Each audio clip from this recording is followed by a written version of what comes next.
మంచు కుటుంబంలో వివాదం తారాస్థాయికి చేరుకుంది. క్రమశిక్షణకి రోల్ మోడల్గా ఉంటూ ఇండస్ట్రీలోకి పైకెదిగిన వ్యక్తి మంచు మోహన్ బాబు.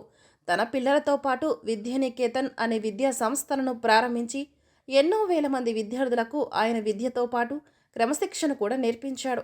అలాంటి వ్యక్తి కుటుంబంలో నేడు ఆస్తి వివాదాల కారణంగా పరువు మర్యాదలు రోడ్డున పడే పరిస్థితి ఏర్పడింది.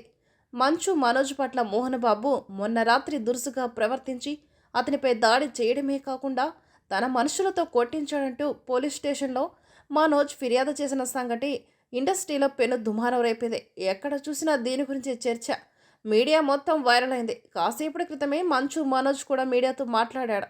ఇది ఆస్తి కోసం చేస్తున్న పోరాటం కాదు, నా ఆత్మ గౌరవం కోసం చేస్తున్న పోరాటం అంటూ మనోజ్ తీవ్రమైన మనస్తాపంతో మాట్లాడాడు. తనతో నేరుగా గొడవ పెట్టుకున్నా పర్వాలేదు, కానీ ఏ సంబంధం లేని నా భార్యని, నా 7 నెలల పసిబిడ్డని లాగారని ఆయన ఆవేదన వ్యక్తం చేశాడు. పోలీసులను రక్షణ కల్పించమని అడిగితే వాళ్ళు ఏకపక్ష ధోరణితో వ్యవహరిస్తున్నారని, తనకి రక్షణ కోసం వచ్చినటువంటి బౌన్సర్లను కూడా పోలీసులు బలవంతంగా తరిమేశారని, వాళ్ళని తరిమేందుకు ఏ అధికారం ఉందంటూ మనోజ్ ప్రశ్నించాడు.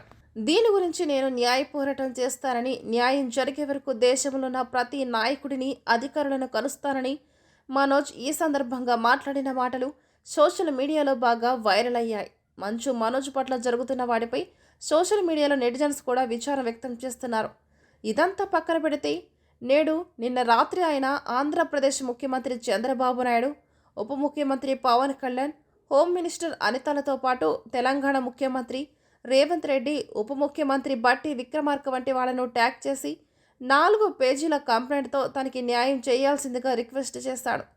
4 గోడల మధ్య పరిష్కారం అవ్వాల్సిన ఈ సమస్యను ఇలా బహిరంగంగా బయటకు వచ్చి కొట్టుకునే స్థాయికి వచ్చిందంటే ఎంత దూరం విషయం వెళ్ళిందో అర్థం చేసుకోవచ్చు. మోహన్ బాబు దీనిపై స్పందిస్తూ, ఏ కుటుంబంలోనైనా అన్నదమ్ముల మధ్య వివాదాలు రావడం సాధారణమే. మా ఇంట్లో వచ్చిన వివాదాన్ని మేమే పరిష్కరించుకుంటాం అని చెప్పుకొచ్చాడు. మరోపక్క మంచు విష్ణు దుబాయ్ నుండి ఇంటికి వచ్చి మంచు మనోజ్ని, ఆయన కుటుంబాన్ని బయటికి గెంటేసినట్లు తెలుస్తోంది.